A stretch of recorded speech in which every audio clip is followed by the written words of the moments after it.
বিদ্যালয়ে রথযাত্রা যে পরের দিন তার জন্য 56 ভোগের ব্যবস্থা করা হয়েছে।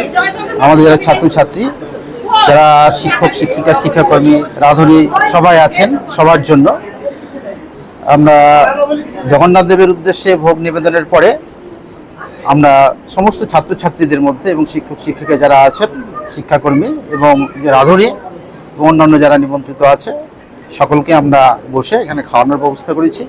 এটা বিগত দিনেও হয়েছে, তবে এবছরও করা হলো, খুব ভালো লাগছে। কারণ সারা বছরই আমাদের নিরামিষ রান্না চলে, সেই নিরামিষ রান্নাকে সামনে রেখে আমরা এই 56 ভোগের ব্যবস্থা করেছি।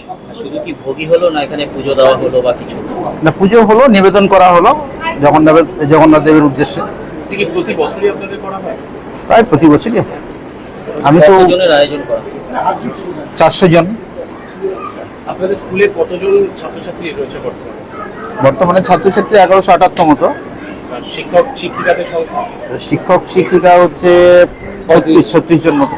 আচ্ছা, মিড ডে মিল যারা রাঁধুনি রয়েছে কতজন? 9 জন।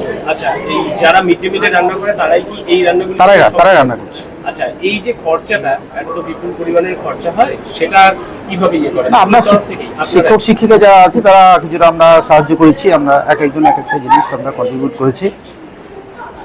সবাই সহযোগিতার হাত বাড়িয়ে দিয়েছে। আপনার নাম? আমার নাম নিত্যগোপাল মণ্ডল। নিত্যগোপাল মণ্ডল। আপনি এখানে এই স্কুলের প্রধান শিক্ষক।